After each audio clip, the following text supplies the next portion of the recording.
Buongiorno e buona domenica dal TG2. Da domani l'Italia riparte, ma senza distogliere l'attenzione dai dati dell'epidemia. Tante imprese riapriranno l'attività non senza timori. I sindacati avvertono che vigileranno sul rispetto della sicurezza. Il punto con Umberto Gambino. Due punti fermi, l'uso della mascherina quasi ovunque e la regola del distanziamento di 1 metro uguale per tutti. Il 18 maggio riaprono negozi, centri commerciali, bar, ristoranti. Fanno eccezione la Campania il 21 maggio e il Piemonte il 23. Al bar distanza di 1 metro tra clienti e, se lo spazio non lo permette, barriere tra i tavoli. Stesse condizioni per i ristoranti, personale con mascherina, no a menù su carta e obbligo di conservare le prenotazioni dei clienti per 14 giorni per poter verificare l'eventuale passaggio di persone malate.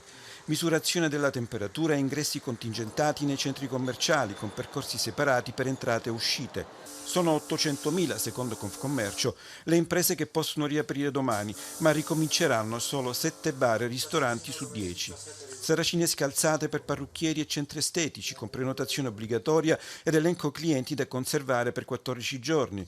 Per palestre e piscine via libera il 25 maggio, ma con distanziamento degli atleti di almeno 2 metri e senza uso delle docce. Spiagge e stabilimenti balneari aperti dal 29 maggio, ma le regioni sono libere di anticipare a domani.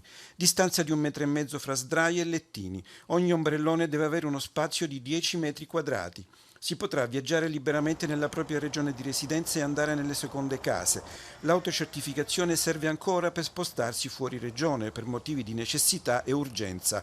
Non sarà più necessaria dal 3 giugno, quando sarà possibile viaggiare fra le regioni e scatterà la riapertura delle frontiere di Schengen. Dal 15 giugno possono riaprire anche cinema e teatri, ma con prenotazione obbligatoria e posti a sedere alternati a distanza di almeno 1 metro fra gli spettatori. Rimane il divieto per feste, concerti, fiere. Serve fiducia e senso di responsabilità, dice il Premier Conte, che ribadisce rischio calcolato, si può anche richiudere. Nella notte, dopo nuove tensioni, l'accordo definitivo governo-regioni sulle regole. Prima Ilaria Capitani, poi Daniele Petraroli.